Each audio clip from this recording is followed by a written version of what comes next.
Alex, you ready? You want to get started? Yes, sure. All Yeah, right, let's do it. let's do it. Alex, welcome to the show. Thank you so much for coming on. Happy to be here. Thanks for having me. Of course. I know I asked you to come on the show like super last minute, and within days, you're like, yeah, let's do it. Let's record. I love it. So I love the flexibility. And you run product marketing at a company called Vector, but you hmm also run something else that I wanted to talk about first. That is a vintage shop. We were just talking about my hometown, York, Pennsylvania. You're going there this weekend to go do some shopping to find some good Oh, stuff. yes. But Yes. maybe you can tell us a little bit about how you manage running a vintage shop as well as working in product marketing at a startup. How do you manage those two gigs? Really carefully, like multiple calendars to make sure I'm not overlapping in one area or the other. But honestly, it is good synergy between both because both you need to be creative, strategic, you need to think through like where to place things, how something should be priced. So one kind of influences the other. Hmm. But being diligent with my time and like the 5 to 9 before and after work are super important to like reset the shop or take Yeah. some film or just make sure that I'm ready for the shop and that people can have a good experience. And then during work hours making sure that I'm focused on product and product marketing. But they really do. It's funny how much inspiration actually I get from Twin Thrift when it comes to just how to place things or like how to sell a dream of something. Most people come Hmm. in and they're like, I don't know, I don't really like vintage or vintage isn't for me. And it's just like an educational kind of moment, which Yeah. happens all the time when you're trying to sell a startup, a marketing product, where people maybe think, "Oh, I've done this before, I've seen this before, it's not for me." So Yeah. What's been your best find, you think, when you're, going out looking for stuff to oh stock your man. your shop with? Yeah, people love vintage barware, like 60s, 70s, fun colors, fun patterns. They were literally wild back then, with what they put on glassware, Yeah. the colors that they use. So people love just something that gives them a little bit of personality. And then I think our best seller, like month over month at the shop, is we have these $2 mix and match napkins that are all different colors. And people will Mm. spend like 30 minutes just trying to find the right mix and then get some napkin rings. It's really fun to just see how people can get like creative just by, a simple $2 cloth napkin. Yeah. I love that. I love it. And I was also curious, do you in the vintage shop space, do you see other vintage shops as competition, or is it more like, hey, we're kind of in the same space, we like the same stuff, we're in it together? How do you view that? Yeah, it's kind of funny. I think there's like different buckets of vintage where Jordan and I are. We're like we want to be the gateway to vintage, like easily Nice. accessible pieces. We're not like collector level stuff. You're not going to go to a show and like Mm. see what you see there at our shop. It's more practical. But then there are other vendors that only deal in super, collectible kind of things. And then there's, so many variations that you can have the same type of stuff, right? Like everybody can have barware or vintage clothes or whatever. It's kind of how you tell the story in your shop and how you display things and keeping an eye on what, people come to us for. So Yeah. we think it's our point of view is we want people to be sustainable with their choices, and we want to make sure that we help people understand how vintage impacts sustainability. So we see it as while people might be competitive against each other, I think it's only natural. Really having someone choose vintage over going to Target or Amazon or whatever is like a win for us ultimately at Yeah. the end of the day. Hmm. I love that. I feel like the quality is always better too.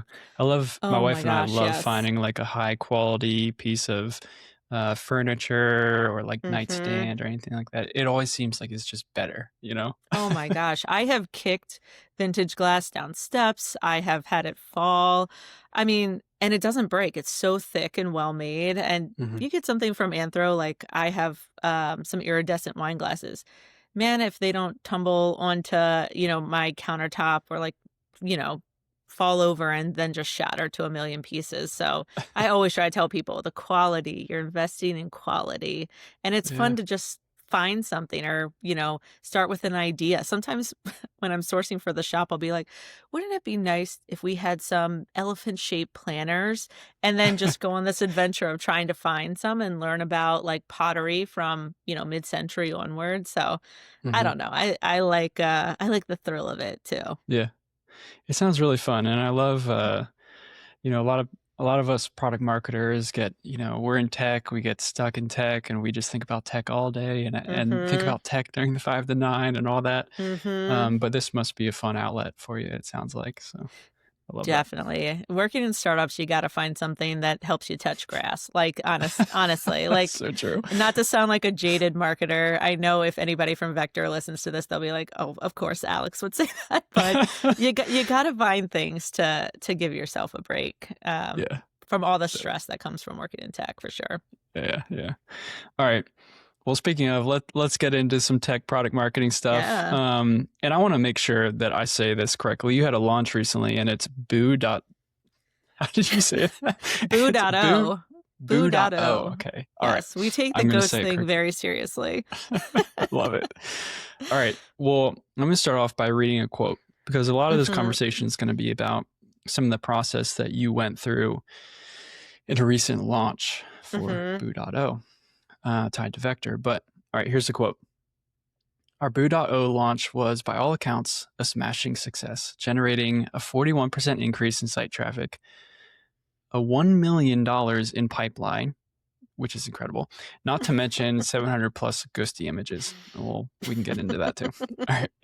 The dominant force behind it, our fearless product marketing lead, Alex Virden. I'm talking 3 months of customer interviews, message testing, project plans, pricing and packaging rework, customer comms, nitty gritty details most of us would miss. She thought through all the detail and executed flawlessly. For her efforts, we were shortlisted for Product Launch of the Year by Product Marketing Alliance. And that is from Jess Cook, who is the VP of Marketing at Vector. Yes, First of all, newly minted VP, oh, which is all right. incredible for Congrats, her. Jess. Yeah. Yeah, Mhm. that's great. I think she came from like a content marketing background, right? Oh, yes, yes. Yeah, That's how love to I see knew it. her. It's funny how, you're 6 degrees of separation from everyone, but I knew her from all of the content marketing work that she's done. So, it's Hmm. incredible to work with her now. Cool. All right. Well, first of all, quite a shout out. That's amazing. I know, I'm Uh, blushing. I'm like, "Oh gosh." So nice. well, the $1 million in pipeline, amazing. Yeah, Being crazy. shortlisted for product launch of the year, amazing. I mean, these Mhm. are huge resume builders, but um, let's get into it for some of the listeners. So, Yeah. what was the process? If you could walk through it from a high level for the Boo.O launch. Sure. When I joined Vector in April, and when I joined, we were kind of positioning ourselves as contact-based marketing, content-based advertising, somewhere in there.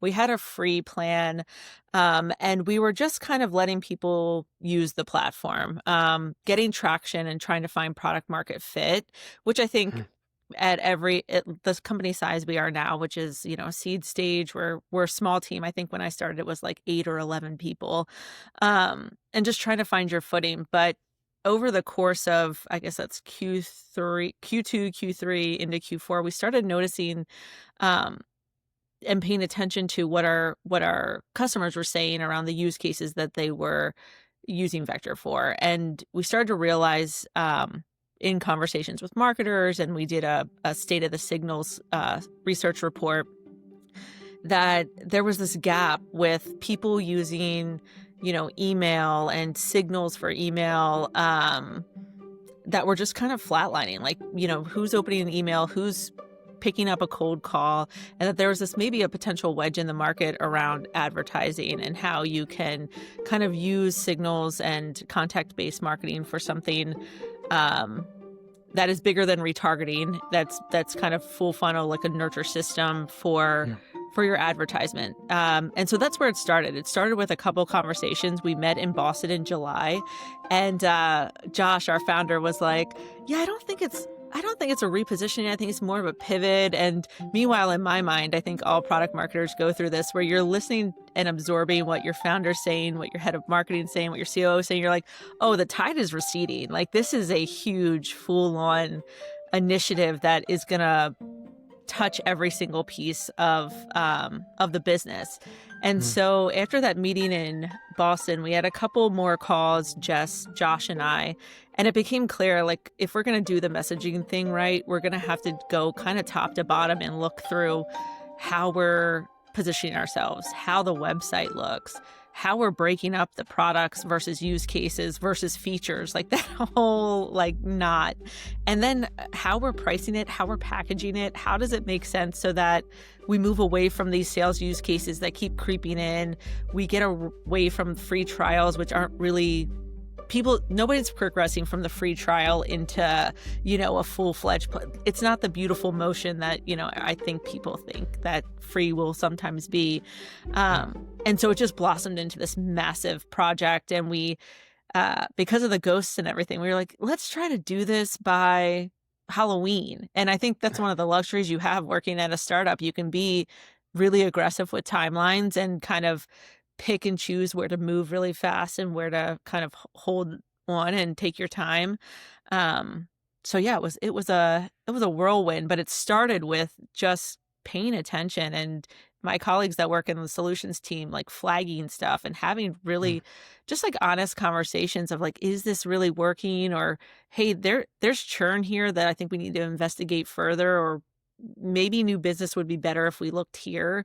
Um, and again, I think that's part of the beauty of working at a startup is you get to kind of say, let's be aggressive about this. We think we're like 85% sure this is confident. Let's get a little more data and then go forward. yeah. What was your initial thought or reaction when you came to the realization that, hey, we might need to do a full kind of repositioning effort here? Yeah. Was it fear? Was it excitement? You know, it's great having a head of marketing that has a content background because she like knows the ins and outs of like making messaging pop. I think I am I'm like I like am very serious about it. You know what I mean? Like Yeah. I want to discover, I want to be inquisitive and just takes stuff and just makes these magical moments like the BOO, the ghost generator that we did for the launch, Mhm. and some of the videos that we pulled together working with a team in the UK. But I think what scared me the most was convincing everybody that it needed to be bigger than just messaging. Because I've been at companies where you fall into the trap where you redo all the messaging, the website, but your pricing packaging is still reflective of the old way you used to talk about things, and then you never really get everybody marching the same path, the market talking about you in the same way, because it's not a through line top to bottom, it's a through line in messaging alone. Yeah. Um, I want to pull that thread a little bit more. And how did you go through, convincing the team? Could you speak to that process a little bit more? Where did you start? Mhm, mhm. For sure. I mean, we started with the State of the Signals survey where we surveyed, I think, 180 marketers. And it was clear that folks had a lot of tooling, had some great ideas, but didn't have confidence or a way maybe to string to string their workflow together. So, Okay. some people would be parsing tools and parsing signals and de-anonymizing their web traffic or like building lists. But maybe like where do I go next? So that gave us a little hunch of, okay, where are the big investments in our platform, and like how do we tell the story of our platform and shift away from sales use cases into marketing use cases. From there it was kind of pulling threads on the actual use cases we wanted somebody to use vector for, and then how do we package it in a way where marketers feel like they understand how to use vector, where they can start with vector and what they can grow into.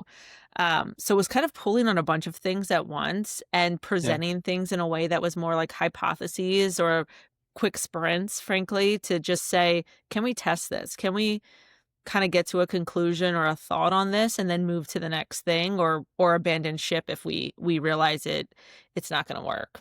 Yeah. I had another question about customer interviews, but I want to save that one a little bit for later because you Sure. started touching on your process for developing messaging. And Mhm. I'm going through a messaging project, in my day job right now as well, and have been thinking about the different types of messaging that you can create. Mhm. We're looking at, do we focus on use cases, jobs to be done, Mhm. and I wanted to see what was your approach there. I think you touched on it a little bit about use cases, but when you were developing your messaging, how did you determine what type of messaging you wanted to focus on? What did, the prospects and buyers really care about from what you noticed? Yeah. Yeah, I think it was a little bit of looking at our best customers or customers that were using Vector in a really smart way and kind of taking a jobs to be done approach of just trying to understand how they were using us, why they were using us, where we fit in their systems. And then looking at the larger market and trying to understand, okay, what is the gap here? Like, what is the wedge? Where can we fit in? Um, and talking to marketers like real people and understanding that there's different levels to marketers. I mean, marketing to marketers, you have these A plus, like almost philosophical marketers that just get it. They're like Yeah. so good at marketing and they're so good at the systems tooling and they are so curious. But that's not a ton of marketers, I like, so you have to figure out a way to speak to everybody, and that was really important to us is, like, where do we wanna enter the market, not just, like, size of company, but, like, marketing level, so somebody who's maybe insecure about how they're setting up their advertising or should I be using ABM or not, can look to Vector and say, "Oh, this is how I wanna use things," or, "I've heard that I should be doing this, let me try," and so, a little bit of jobs to be done, and we weren't so wrapped up in frameworks. I think it was really um, showing people how to use Vector, and then the entry point at which we wanted to talk to marketers, so we weren't going so high up that we were confusing and intimidating. We were at the right point where people could feel like we were approachable, and I think the ghosts help. The tone we take Mhm. in the newsletter I write, like how we pull together our help articles, um, so, like, almost cementing the brand tone and the messaging, helped us kind of reconfigure the pivot when we were like, we are solely for marketers. The go-to-market team all gets benefit, but, Yeah. um, yeah, yeah. Do you think that brand tone and product messaging are synonymous, or should they be a little bit separate? Hmm. You know, the companies that to me, that I've worked for that have just had so much success with their product messaging, the brand tone was they were like one and the same. They mirrored each other. So, I think it's two sides of the same pancake. I think you gotta have a a way that people instantly recognize your brand in your product messaging, like, Mhm. the way we do product releases, for example, it sounds the way Jess writes her podcast. They're two separate things. Sounds like the way that our help articles are written, like friendly, down to earth, approachable. I think sometimes you get this weird mismatch where one tries to take a very serious, opsy kind of tone, and then the other's like, Yeah. "We're fun, we're cool," and then it's you're not you're not memorable. Kind Mhm. of, I guess is Yeah. is the way I would describe it. Yeah. I agree. I agree as Nice. well, and I think Perfect. when I was researching for our conversation today, I read some of the product updates and release notes or whatever it is that you guys call them. But Mhm. I also write those at the company that I work at, and have been trying to find a way to make them a little bit more enjoyable, less a dull approach. And I like the approach that you guys took. It We obviously go a little depends on the crazy audience. sometimes. I think the one I read had like a bunch of gifs from Jim Carrey as the Grinch. Was that it? Oh, or yeah. Yes, or the that animated was version? One of them. I think it was a mix of Grinch gifts. So you're not wrong. All is right. I wrote one today that was Legally Blonde theme, so you're good. I love. How do you come up with these themes? Is it just like, oh, this would be fun, or It's so weird. It's like I'll hear like today we announced Vector University, and my nice? immediate thought, because I'm always thinking, okay, this is a weekly newsletter. I got to put something out on Friday. I immediately was like Legally Blonde. Let's just see if it'll work. So Yeah. sometimes it comes to me, or sometimes I'm like, the movie or the show or the concept is already here, and I just need to find the product released to do it. So Yeah. I don't know. Nice. Art and science. That's so fun. I have one of the headlines that you guys have on your, I think on your homepage. It says, and this is speaking to, I think, the mix of brand tone and product messaging. Native targeting floods your funnel with ghosts. Mm-hmm. That goes back to your theme of ghosts as well, and I love that one. I thought it was really good and a fun tone at the same time. Mm-hmm. I want to jump back a little bit to the jobs Yeah. to be done and the way that you guys were thinking about messaging. So I know a lot of listeners on the show, come here for process and looking for ways that they can implement what product marketing experts on this show are sharing and how they can implement it into their workflow and what they're doing. When it came to building the jobs to be done and the actual messaging, what did that look Mm-hmm. like in theory? You know, Mm-hmm. did the framework look like? Did you build it out on a Word doc? Is this something that lives on a PowerPoint slide? What was your process for actually building the messaging? Yeah, I mean, I'll speak about it because Vector from this angle, because Vector is like the earliest stage company that I've worked at, and I think a lot of times the jobs to be done and the frameworks and stuff speak to maybe your Series B type of company, Mm, but it's important to standardize when you're talking to customers, like how you're getting the questions, who you're talking to, and just so you have like a framework and a process for consistency and repeatability, so you're not kind of getting skewed answers or skewed inputs, mhm. and coming up with hypotheses around your messaging, because there's a lot of friction to like move really fast on messaging, or like, hey, we could just, it's so easy to tweak our H1, or it's so easy to, you know, just put out an enablement doc, or sales builds a slide and you're like, well, wait, we're not ready for that. So I think standardizing up front and having a clear timeline, process, questions that everybody on the go-to-market leadership team kind of feels good about would be first and foremost. And then standardizing how you're going to share out that messaging and enable on top of it is also really important, because you're moving so fast that Yeah. people will create their own messaging if there's like a little 2-minute window or gap. So right now we're actually transferring all of our stuff into Notion as a way to kind of like level up, but before Mhm. it was in slides, in Word docs, which I think can work. It's just like the level of altitude and detail that you're giving across each go-to-market team, and working within their systems. Like, I figured out how to use Asset Mule and Quiller to put things in for sale, so they don't have to think about stuff just because, we don't have a digital asset management system or something, or an Yeah. enablement kind of tool right now. Mhm. Okay. I love that. And I love that you're speaking to Notion a little bit. That is where we have our messaging live, where I work as well. I Hmm. found that to be really good because you can see who actually went in and looked at it. It gives you some Hmm. analytics on the page level. And I have this theory that creating enablement slides and messaging slides might be a little bit of a waste of time. And Ooh, I okay. would That's love a hot to. take. It is a bit of a hot take, and I'm still kind of thinking about it a little bit. Hmm. So I wouldn't say I'm 100% on this ship yet, but Hmm.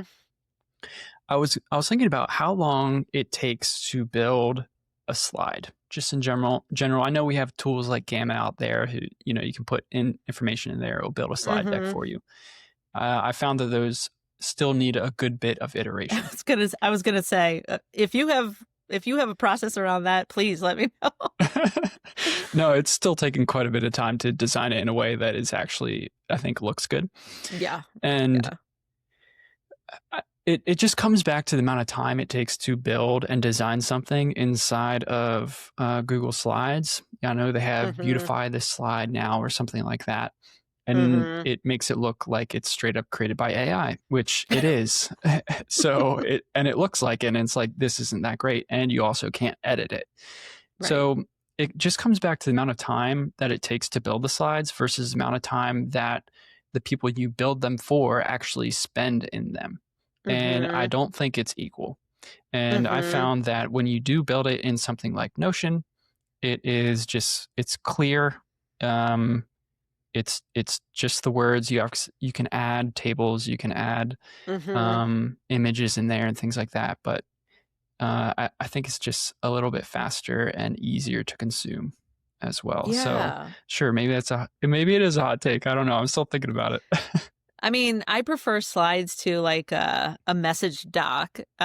Personally, Mm. I like my, very detailed 10-page message doc. I know the powers that be on LinkedIn are like, no. But I like it to revisit it.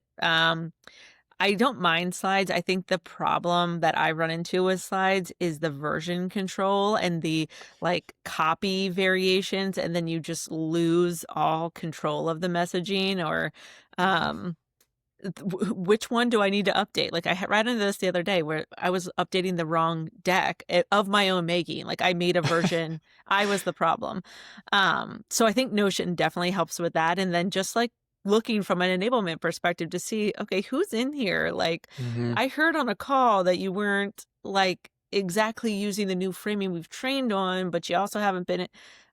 I don't big brother people, but like Yeah, yeah, sometimes I need to point to facts. yeah.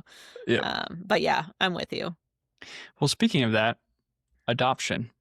Mhm. Um, there's something about creating messaging and telling everyone about it. Mhm. But then there's kind of the third phase, which is getting people to actually adopt it. Yes. Yes, the third phase. Any The drop-off any phase. seriously, the most difficult part and Yeah. oftentimes the most overlooked part of messaging. Mhm. Mhm. Uh, have you found do you have any tips or tricks or anything that's been successful for you in the past? Yeah, I think I'm really good at bringing people along in the process. So, it's the tried and true messaging can't be done in a vacuum, but it also Hmm. shouldn't be done by consensus. But you have to bring people along and get people excited and show people and honestly have your team feel like they're invested in it. Like I spent tons of time with our sales reps or listening to calls and being able to say, hey, you did a great job at this. We're actually using it in our messaging. Or I heard a customer say this, and guess what? Solutions like we're going to take this and maybe adapt it for something that we're using on a page once our messaging gets fleshed out. Like people love that and love to feel a part of something. And so that's always a I don't think it's a trick. I think it's just being Yeah. transparent and working transparently, which I try to do as a product marketer, but also executive alignment. I mean, our founder and I were like calling each other, texting each other, just staying aligned and having that come from the top down versus, hey, this is a product marketing initiative. Cause then you just get the eye rolls and like, "Oh, okay, like, what do you know? Like, you have soft hands." And I'm like, no, like, we all did this together. We built this together. I'm just the person typing on the the keyboard at the end of the day, which is Yeah. kind of sort of sometimes how I feel as a product marketer, which I think is a good thing. I don't think there's any eyes in product marketing, like you have to be uh, a go-to-market steward across the board. So, Yeah. but that kind of building consensus along the way, I think is huge. And then top-down alignment on what you're building and where you're going is so critical. Yeah. I love it. Great advice. Let's jump into uh, customer interviews a little bit more. So you talked about making sure that you're asking all the right, the same questions across customer interviews, Mhm. but Can you tell us a little bit more about your process for customer interviews, and especially what were the things that you were looking for when you're building out Mhm. this launch at Vector? Yeah, I was trying to be really clear with the questions I was asking, who I was meeting with to uncover the pain points versus getting feature requests or product feedback. I think product feedback has its time and its place.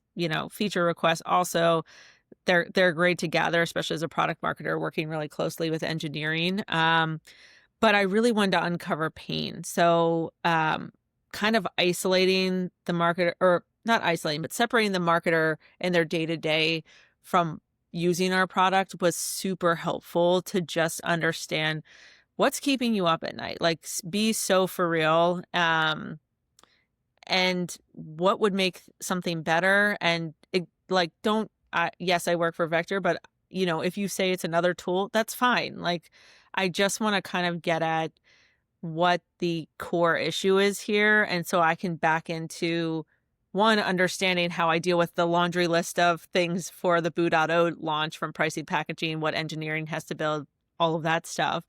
But also, how are we like going to communicate effectively? So my Yeah. questions were really structured around that. And then just making sure I was talking to a variety of people, not our best customers, not our worst customers, but like a good spread in between, and then trying to get on the board with some prospects or some closed lost folks was important, and then just some social listening. I mean, gosh, LinkedIn is just a treasure trove of opinions.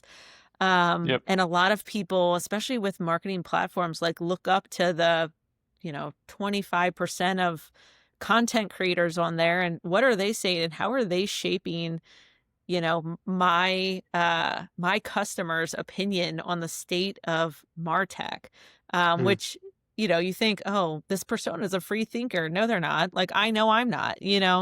So just I mean, hey, but just trying to be realistic. I think sometimes it's easy to get into the theory of customer interviews and how to set it up just perfect, but Yeah. yeah, it's just trying to relate to people, and then relate that back to all the things that product marketing has to work on. Yeah. I'd love to mirror that back to you. So you're focused on having consistent conversations, Mhm. and you weren't looking for the feature request or the product feedback, but more so at the core. What is the pain? What Mhm. is keeping them up at night? Um, that could also probably relay a little bit into jobs to be done. Like, you have this job Totally. you need to do, but it sucks in the current way that you're doing it, and it's Totally. bothering you. You wanted to have a conversation with a variety of people, not just the worst customers that you had, and not Or just the the best, best. Yeah, but no. yeah, hitting both sides, because you're going to get different probably opinions and thoughts from both sets, and also Yeah. looking at conversations with close loss. Mhm. Um, and I'm going to get back to that in just a second. I have a question there. And then also looking at social listening, Mhm. love Reddit, love LinkedIn when it comes to social listening. Yeah, For social listening, I've done things like Gemini deep research, and that seems to pull totally. some really good stuff as well, pulling from all types Mhm. of forums that you've probably never even heard of before that people are active on. And it's like, whoa, I there's know. some gold in here. Yeah, Yeah. What a time to be alive, with seriously. all the Yeah. AI that you can test and use, for sure.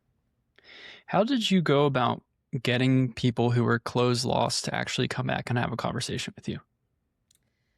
Sometimes closed loss isn't bad vibes. It's pricing can sometimes be an issue, or just not the right fit, or have a different solution that then they realize might be similar.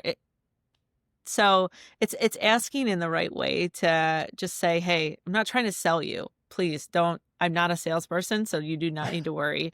Yeah. Um, and just asking for candid feedback. I mean, I think the people that I was able to connect with really liked the team, liked the product. It was just a not right now, or our budget's not aligned, or we have a tool that kind of does this. So Yeah. I know it's always not that easy. I've definitely done or tried to do win-loss analysis with closed loss, and they're like, "No, we're not talking to you." Yeah. So I know it's not always that easy. I feel like it's a little bit better with marketers too. We know when you're marketing and selling to marketers, it's like, the struggle of the role and the job. Mm-hmm. I feel like it's, a little bit easier to Yeah. like, yeah, I'll jump on and tell you why. Some Yeah. Yeah. industries, I think it's more like good luck getting them back on the phone because I know. I there's know. no I think it's chance. good too that Vector does really good marketing. So, That helps, yeah. the vibes, I hate saying that, but like the vibes checked out, So Yeah, for what nice. it's worth. Yeah. Yeah. We recently went through the process too of, having to say no to a vendor, and um it and it was because like it was just a not right now Mhm. scenario. Mhm. Love what they do. In the future we'll probably purchase. But yeah, Yeah. the not right now. Um Yeah. so, if they ever come back and ask questions, I'd be more than happy to share. But Yeah. all right, let's get into back into the message a little bit. So how did you go about testing your message? So you went through this whole process. You had Mhm. all these interviews, these conversations. You had your hypothesis. You built out your messaging Mhm. docs and your guides, and shared it out with the team. But how did you message? How did you test it with your customers? It's funny when you say it like that, it's like, "Oh my gosh, this actually was a big project." Well, it was helpful that we were also redoing pricing and packaging. So we were able to ask a bunch of different questions around pricing and packaging that backed into messaging to help us with some clarity on just how we were talking about things and structuring things. We did a winter test, which was helpful. Mm. Jess and Josh and Nick were our COO, VP of marketing and founder, were all on the road. So we were able to kind of be like, "Hey, what do you think of this?" And we changed our homepage. We did like a little homepage update to just see kind of what people were thinking when our team was in the field. Um, and then we worked with Fletch to do Nice. some more refinement on our messaging. So we had a lot of conversations with the folks we had worked with, with the interviews. Then we started putting it into the market, kind of preceding it, some, event related kind of moments where we were able to talk in real time with folks. And working with Fletch was super helpful. Anthony and the team were great at just helping us figure out what we wanted to say in the right format, I guess, and also just kind of giving Josh, our founder, some space to think about messaging that marketing was using, and then messaging maybe that he would think about in, maybe a pitch or something that's like more founder led, and Yeah. kind of giving away some of his own Legos when it came to the project. hmm If you were in a conversation with a marketer and you were, giving a test, or you're testing your messaging a little bit, what Mhm. what were some of the reactions that you were looking for in that? Confusion. I mean, number 1, just like, are you confused? Are you gonna Mm, roll your eyes? Do you feel like you've heard this before? Do you feel like I it's valuable enough to spend money on? Like, a lot of times some messaging sounds really great, and it's just like, "Yeah, that sounds nice, but, $30,000 for that," or, yeah. "I have to go talk to my CFO for this, and I don't really get it." Um, so looking for any, like, detraction.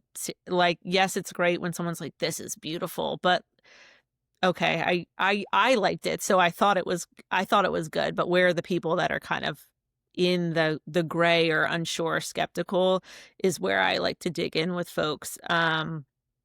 And then because we were doing, again, pricing and packaging, it was like, and we were removing our free platform, which was also like, we had all these folks using free, that then we had to convince, "Hey, now we're gonna shift away from not even giving you a free option. You're gonna have a trial, then that trial is gonna get pushed to, you have to put a credit card down." Yeah. So just looking at where is the right line that the messaging resonates, the pricing resonates, the packaging resonates, and everybody feels good. hmm Um, which, nobody ever feels 100% on any of those things. So Yeah. yeah. Oh, seriously. That's whenever I've gotten pushback on messaging of like, hey, we want to put this out there. and there's like a ton of pushback on it, or it's like, I don't like the Mhm. direction of it. It's like, well, let's just put it out in the market and test it Yeah. Oh, yeah. and Mhm. see, just have, someone on the sales team speak to it on the next demo call or the next Mhm. discovery call, or put it on a slide deck Mhm. and just put it in front of someone. I'll sit in the Yeah. background, be a fly on the wall, and just listen. And if they're Oh, like, yeah. we give the pitch and they're like, what? Then it's like, all right, we might need to change that. Oh, yeah. But you never know without actually saying it in front of somebody and seeing how Yeah. they respond to it. Yeah. Yeah, and our rep, Mark, is so good at just, like, casually he's always looking for, like, a better way to say and do things, and he's just always willing to go in and, like, just try something new, which is awesome, and he's so just good about, "Oh, it didn't land. Okay, let me pivot let me pivot Yeah. back to, like, the safe, way of talking about vector." And marketing to marketers, you're always gonna get feedback. Everybody's looking for that next tear down. So, which is great. I mean, it's great to always kind of feel like you have to stay on your toes and it's not like, okay, we're going to reissue what we did 6 months ago. We have to kind of keep evolving with Mhm. where we're going. Yeah. So tell us a little bit about launch day. So you've walked us through a lot of this project, all the work that you did, 3 months worth of work. Did Mhm. you do it in a single day? Was it kind of rolled out? What did it look like? We did a couple staggers. We worked with a external agency on our site, and at the very last minute, we got a new concept for the look and feel, and so we we ended up pushing the launch like by a week because we were just like, oh my gosh, this is so visually so much of a better way to tell the story. So leading up to that, we had some influencers that we were working with, some B2B influencers that we shot this kind of like scary but teaser content around, like what frightens you in B2B marketing, what would you bring back from the dead that we were kind of dropping throughout the month of October. We were doing a ton of internal enablement. We were talking with current customers, making sure they were aware of the changes and what would happen, and building out our systems, engineering, our design lead, everybody just kind of all working in unison to make sure that this push would happen the week before Halloween. And then we were like, "Oh, by the way, marketing, like we want a prettier website, so we'll move it by a week." But it ended up working well because then we were able to drop like right on Halloween, and the ghost Nice. generator, everything just kind of flowed together to make a bunch of noise that we were prepared for. Like sometimes I've done really big launches where internally we weren't prepared and we're like, "Oh my gosh, like, wait, this is breaking," or whatever. Um, but yeah, it like one big push, but with a bunch of different content coming through the month of October, which I mean, Jess's content background, I normally think of things like very, I don't know, like I need to do this, this, and this. Like I'm so heads down, and she's Yeah. so creative and like great with just capturing the vibe in the moment. Um, so it was an interesting, like, really creative launch. I think sometimes I err towards, "Let me make this a little more serious," which, I need to go touch grass or whatever, but, yeah. Your some of the video ads or that you guys have are really funny. So Yes. for anyone listening, go check those out. I'm sure they're on your website or Yes. on YouTube somewhere, but Yeah. yeah, On they're both pretty hilarious. and LinkedIn, you can find them. Yeah. The ones where the ad is like, I don't know, popping out of which one did you see? The tree or the I saw bathtub like or someone came out of the bathtub, someone popped out of a suitcase. They make you laugh, which is great because that doesn't happen a whole lot in B2B. Mhm. Yeah. All right. So what was your biggest lesson that you learned from the launch? I honestly, I think it was really like looking at launches or looking at problems from all sides and not being afraid to make a big recommendation or a pivot. Because like what started as I think we need to pivot, like the homepage turned into, I think we need to think about where the product's going and what we're building, and then what the roadmap looks like, and then product and pricing and packaging and messaging.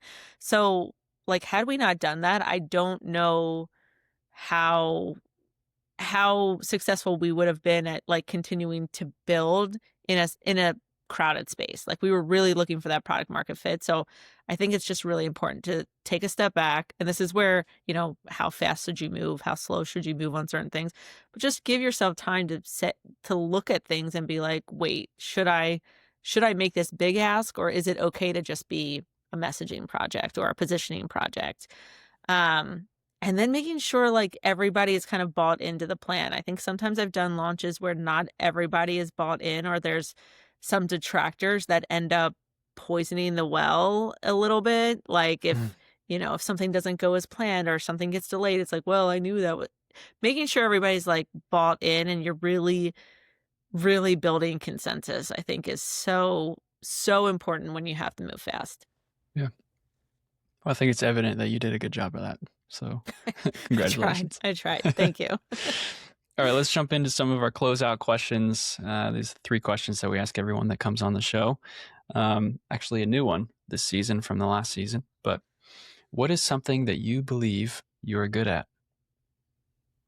What I believe that I'm good at. Okay. My twin sister is about to have a baby. I am extremely good at making very process-oriented checklist and packing lists. Like, I got it. And obviously, being a product marketer, it's like, I'm Helps. glad that's a skill. Yes, it's a transferable skill for sure. Nice. I love it. I love asking that question because not everyone takes time to think about that. Of like, oftentimes our internal dialogue is like, hey, I'm bad at this, or I'm not good at this. I need to be better at this. But, when we can take No, some time to think about what we're good at. that's a slam dunk for me, for sure. I love it. All right. If you could put it into a single sentence, what is living all about? Mm, damn. Living. I think living, I think what is living all about? Living is about building just connection and community. I'm big on community. I think in some ways we've lost that, but Yeah. it makes such a difference when you have a group of people that you love and that love you. Yeah. I love it. And thanks for sharing, Alex. All right. Last question here. What's one thing that listeners can do to lift you up, and where can they find you? Well, I am chronically on LinkedIn. So please, I love talking about product marketing, vintage glass. Find me there. Subscribe to my weekly Ghost to Market newsletter. It Ooh, is unhinged, it's pop culture and product centric. And if you like vintage glass, Twin Thrift Vintage on Instagram. So, awesome. I love it. Well, we'll get some of yeah. those links and put them in the show notes. So if you're Thank you. listening, jump down into the show notes and go check out Alex in those places. But Alex, this was an awesome conversation. I certainly learned a lot, and I hope everyone that listening has as well. But thank you again so much for Yeah. coming Thanks on the for show. having me. Of course. All right. Bye-bye, everyone.